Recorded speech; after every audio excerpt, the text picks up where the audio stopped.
The porch light was off when Dana Whitfield got home, which wasn't unusual. The bulb had been flickering for 2 weeks, and she kept forgetting to buy a replacement, but the box sitting square in the middle of her welcome mat was. It was small, maybe 6 inches across, unfinished pine, the kind of thing you'd find at a craft store for $4. No note, no wrapping, just sitting there like it had grown out of the mat itself, dead center, corners aligned with the edges of the rubber like someone had used a ruler. She almost didn't pick it up. She almost called it a prank from one of the neighborhood kids and kicked it into the bushes. Instead, she crouched down in the cold, in her work coat, still smelling of someone else's dead mother's attic, and lifted the lid. Inside was a photograph. It was her, standing at the counter of Hollis Hardware on Sycamore 3 days ago, paying for a box of drywall screws. She remembered the moment exactly. She remembered the cashier's chipped thumbnail. She remembered thinking about whether she'd locked her car, because she had been alone in that store. There had been no one behind her, no one beside her. She would have noticed a camera, a phone, anyone holding anything up to their face. On the back, in pencil, in handwriting she didn't recognize, was a date. Tomorrow's date. She stood on the porch for a long time before she went inside. Then she locked the door, checked it twice, checked it a third time. She told herself it was nothing. She told herself Larch Street was the kind of place where nothing happened.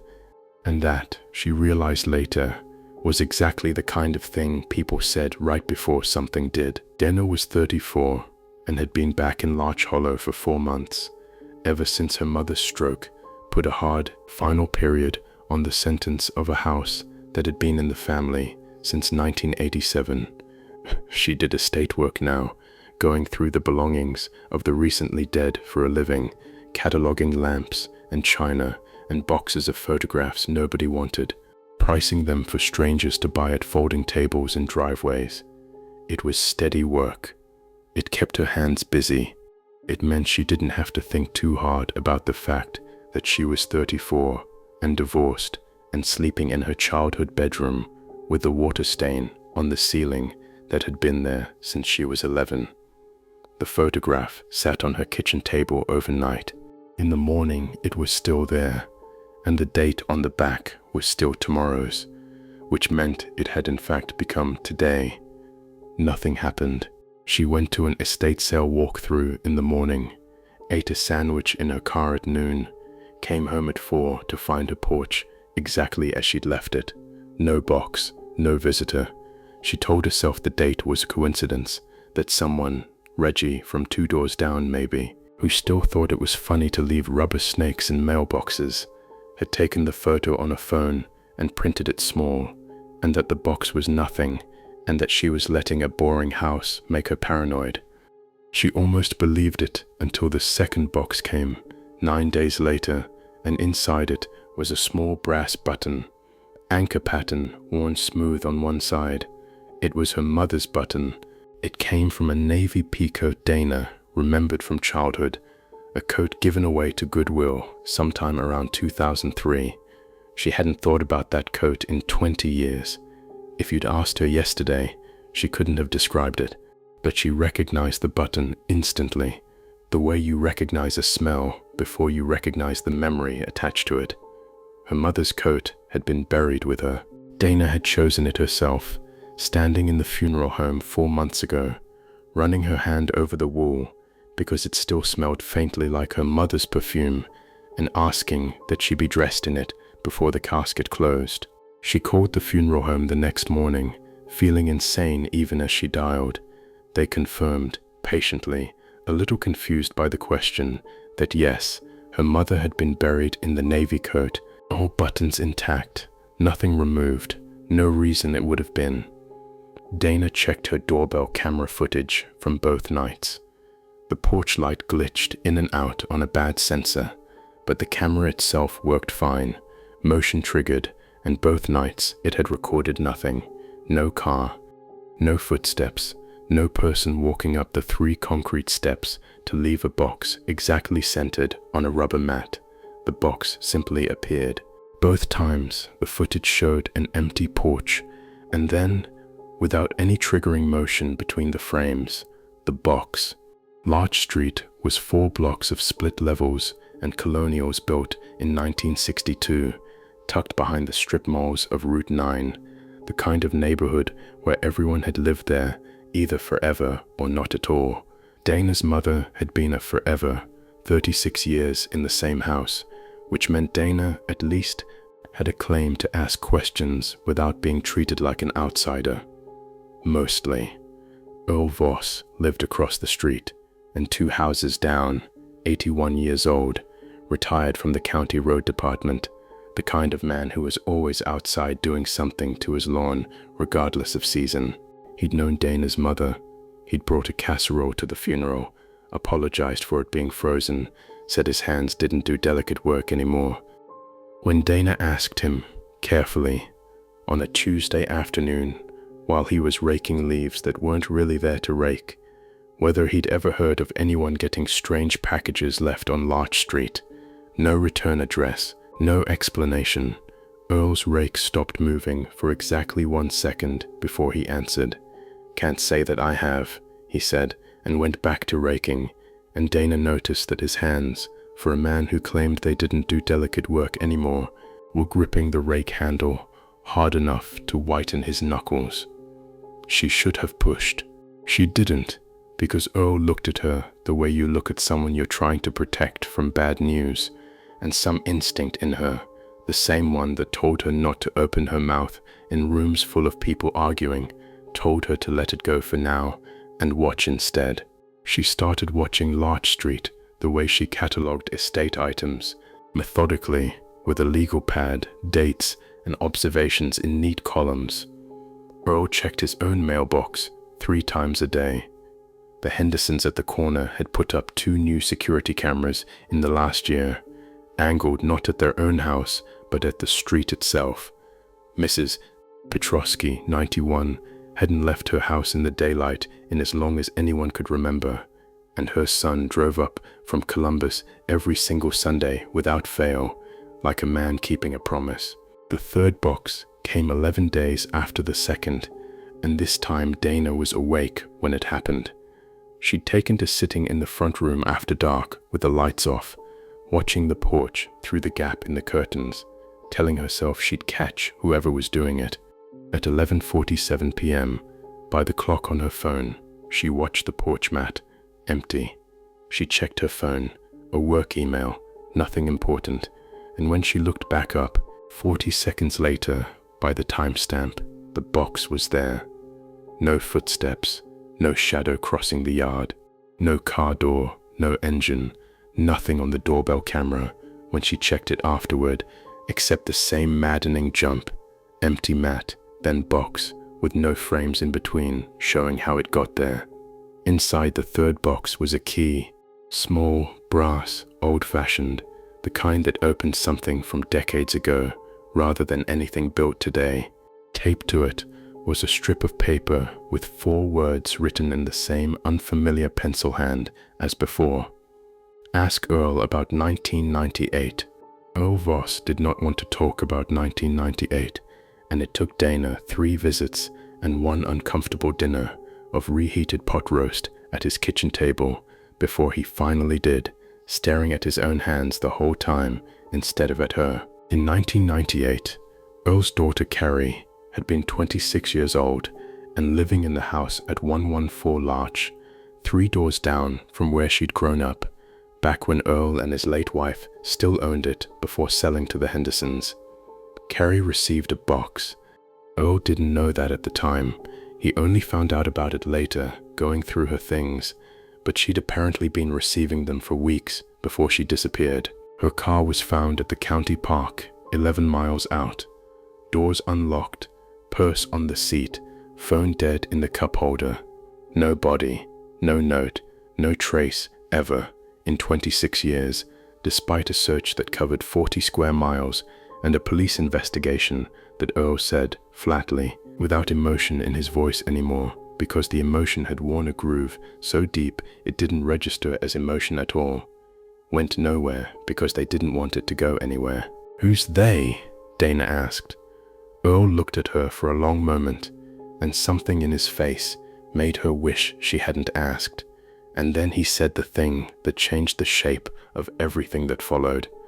"You're not the only one on this street who ever got a box," he said. "You're just the only one still asking questions about it out loud."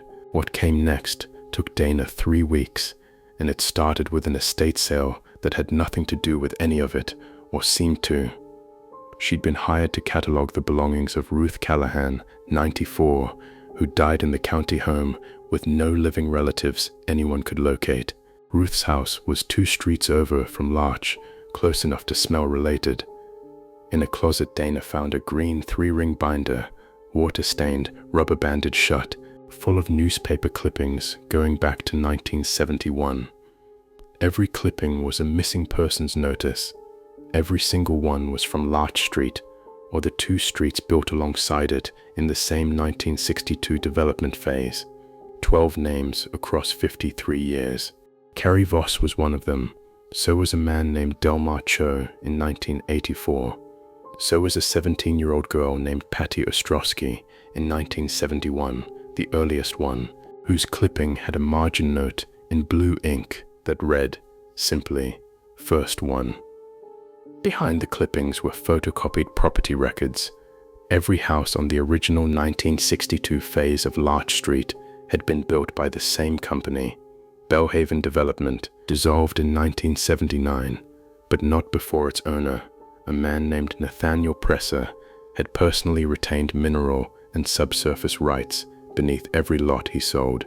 Buried in a 1961 geological survey, stapled to the back of the binder with a rusted staple that left an orange stain on the paper, was the reason the entire street sat over an abandoned coal seam, mined out in the 1930s and never properly filled, prone to slow subsidence that could, under the wrong conditions, swallow a house, a street, a neighborhood, all at once and without warning. Presser hadn't disclosed it. Instead, according to a typed page Ruth had apparently written herself, dated 2003, he'd formed something else, an arrangement among the 12 original buyers, made in exchange for keeping their new houses standing on cheap, structurally cursed land, not a payment, a rotation. Once every several years, one household on the street would lose a member, quietly, permanently, in exchange for the stabilization work that kept the ground beneath everyone else's feet from opening up. The families who'd signed on knew. Their children, mostly, did not until it was their turn, and then only Earl's generation of them, and increasingly not even them. Dana read Ruth's own conclusion at the bottom of the last page, in shaking, elderly handwriting rather than the typed original. "I have known for 11 years and said nothing because saying something meant it might be my Michael next, and I could not live with that trade any more than I can live with this one. God forgive me. Someone stop this before it takes another child." Ruth Callahan had no living relatives. Her only son, Michael, according to public record, had gone missing from Larch Street in 1979. Dana confronted Earl with the binder on a Thursday evening in his kitchen, under a light that buzzed the way old fluorescent tubes do when they're dying slowly instead of all at once. He didn't deny any of it. He looked, if anything, relieved, like a man who'd been carrying a stone in his mouth for 26 years and had finally been allowed to spit it out. "It's not the ground," he said. "Not anymore. Maybe it was once. I looked into it, after Carrie, paid a man to do a proper survey, off the books, told him I was thinking of selling. There's no active subsidence risk under this street. Hasn't been for decades. Whatever Presser found in 61, it stopped mattering before I was even living here. Then why does it keep happening? Because whoever's running it now isn't doing it to save the street," Earl said. "They're doing it because the street believes it has to. Every family that signed that original arrangement passed the fear down like a family Bible, and somewhere along the way somebody realized the fear was more useful than the ground ever was. People who believe their neighborhood is one bad season away from sinking into a mine shaft will do almost anything you tell them to, including handing over their own kids when you tell them it's their turn. Handing them over to who? Earl's jaw worked for a second before he answered. "There's a man," he said. "Goes by Corliss now. Not his real name, I'd guess, but it's the only one I've got. Been on this street, or near it, longer than I have, and never seems to get any older doing it. I think Corliss is a title as much as a person. I think whoever holds it just keeps handing it down, same as the families hand down the fear." "You've met him." "Once," Earl said, "the week Carrie disappeared. He came to my door and told me he was very sorry for my loss, like he was reading it off a card, and then he told me the street was safer now." "Safer?" He said the word like it tasted bad in his mouth. "I've spent 26 years trying to find him again and never could, until 3 weeks ago."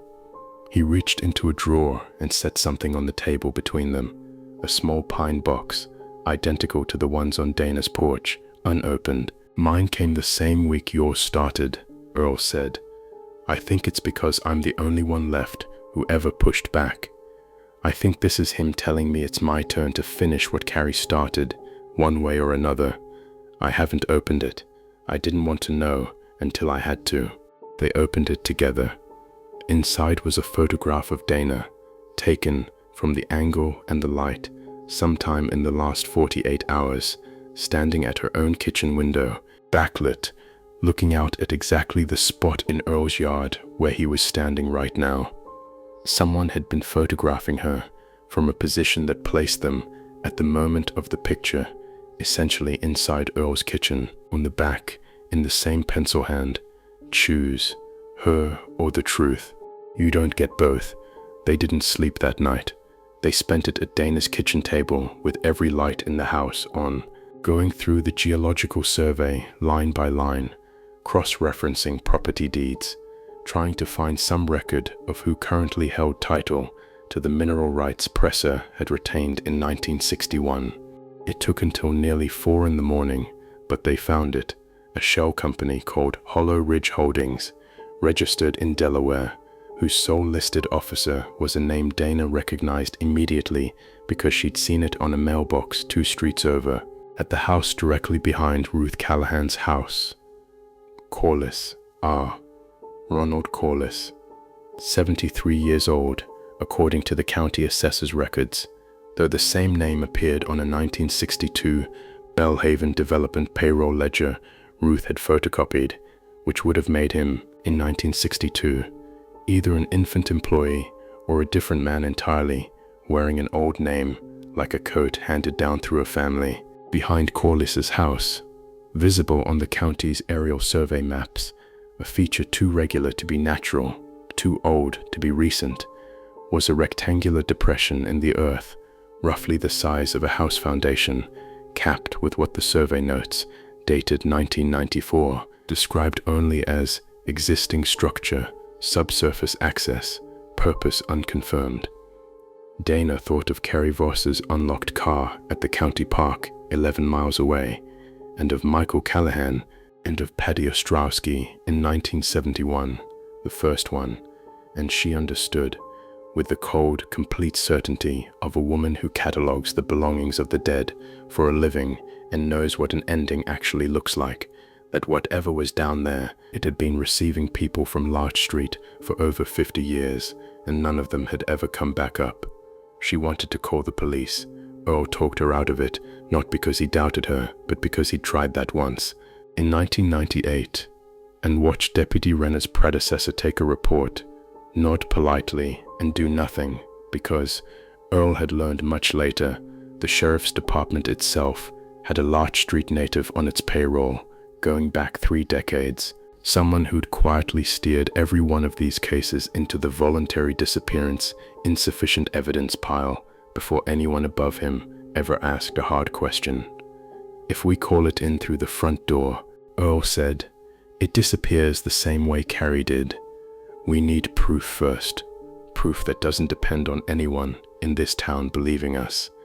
So they went to Corliss's house themselves at 10 the next morning, in broad daylight, on the thin theory that whatever happened on Larch Street happened in darkness and silence, and that a woman with a legal pad and an 81-year-old man with nothing left to lose might, in daylight, simply be able to walk up and knock on a door.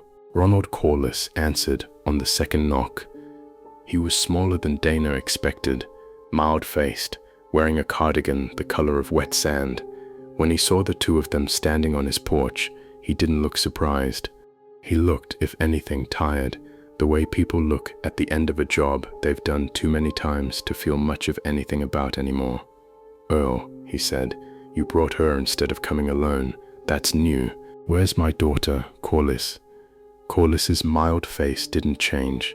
"The street is still standing, Earl. Every house on it. 34 years since the last real event, and every foundation on Larch is exactly where it was poured. You know what that costs. You've always known what that costs. I didn't invent the arrangement. I just keep the books." "There's no risk anymore," Dana said. "We saw the survey. The mine's been stable for decades." For the first time, something shifted behind Corliss's eyes. Not surprise, exactly, but the particular stillness of a man realizing his ledger has been read by someone he didn't account for. "The ground doesn't need to be unstable," he said quietly, "for people to need something to be afraid of. Fear is the load-bearing structure here, Miss Whitfield, not rock. It always was. Take away the fear and you don't get safety. You get 12 families asking questions about 50 years of missing children, and none of them liking the answers, and all of them looking for someone to blame. I keep the arrangement so that never has to happen. I am, in my own way, the only thing holding this street together." "Where are they?" Dana asked. "The people, Carrie, Michael Callahan, Patty Ostrowski, where do they go?" Corliss looked at her for a long moment, and something almost like sympathy crossed his face, which was worse than anger would have been. "Some questions," he said, "you're better off never having answered. But since you've already come this far," he stepped back from the door and gestured them inside, and Dana understood, walking across that threshold with Earl half a step behind her, that they had just made the same choice every one of the 12 original families had made in 1961. They had chosen to know. The house was ordinary above ground, a hallway, a kitchen, framed photographs of a street that no longer looked quite like Larch Street, taken sometime in the 60s, everyone in them smiling, none of their faces quite visible in the low light of old film. Corliss led them past all of it to a door in the kitchen floor, a trap door disguised beneath a rag rug, and down a set of concrete steps that were older than the house itself. Dana realized, directly into the capped mine access the 1994 survey had noted and refused to describe. The tunnel below wasn't a grave. That was the thing that undid Dana more than a grave would have. She'd braced herself, walking down those stairs, for the worst thing she could imagine, and the worst thing she could imagine was still wrong.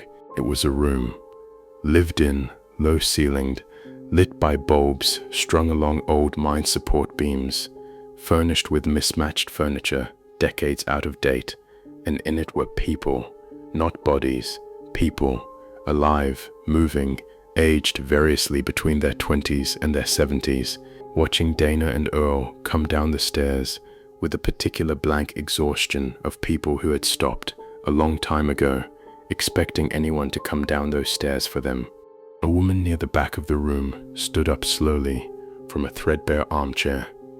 She was in her 50s now, hair gone grey, but Earl made a sound Dana had never heard a person make before, something between his daughter's name and no sound at all, and Dana understood without being told that this was Carrie Voss, 26 years old when she vanished and 52 years old now, alive, in a room under Larch Street that had never once, in 53 years, needed to kill anyone to keep its arrangement, because a person who is never found is exactly as useful to a story about sacrifice as a person who is dead, and considerably easier to keep quiet. What happened after that took months to untangle. and isn't the part of the story anyone tells at parties. The room held 9 people, 3 of whom had been down there over a decade, kept compliant with a mixture of isolation, dependency, and the slow erosion of anyone's belief that the world above still wanted them back. Corliss didn't fight when the county sheriff, a different one, called in from outside after Earl and Dana went, this time straight to the state police instead of the local department, came down those stairs 3 days later. He said, apparently, almost the same thing he'd said on his own porch, that he'd only ever been keeping the books. Larch Street is a different place now. Half the houses have sold. The Hendersons moved. Mrs. Petrosky's son finally convinced her to come to Columbus, and she goes outside in daylight there, according to Earl, who still lives across the street from Dana and still rakes leaves that aren't really there to rake, except now he does it slower, and sometimes Kerry does it with him. Dana kept her mother's house. She kept the brass button too, though she never did learn how anyone got hold of it. The funeral home's records are certain the coat went into the ground with every button attached, and no one down in that room, under Corliss's floor, ever admitted to taking it, or to any of the boxes at all, which everyone quietly agrees must have been Corliss's own doing, delivered by some means none of them ever explained, though no one who lived on Larch Street before 1962 is left alive to ask about the ones from before that. 6 months after it ended, on an ordinary Tuesday, Dana was helping Earl carry a folding table out to his driveway for a yard sale, when a woman 2 streets over, new to the neighborhood built on the old Bellhaven third phase, the one that went up in 1966, the one nobody had ever thought to check, mentioned almost in passing, while looking through a box of Earl's old tools, that she'd found the strangest thing on her porch that morning. A small wooden box, no return address. She hadn't opened it yet. She thought maybe one of the neighborhood kids was playing a joke. Earl didn't say anything. Dana didn't either. But she found herself looking past the woman, down the new street, toward a house 3 doors from the corner, where the pavement hadn't quite finished settling yet. And she thought about Ruth Callahan's shaking handwriting at the bottom of a page nobody was supposed to read, and she understood that some arrangements don't end just because you find the room where they were being kept. They just move. And if you want to uncover more stories that were never meant to be found, subscribe to the Cursed Files, because some files are cursed for a reason.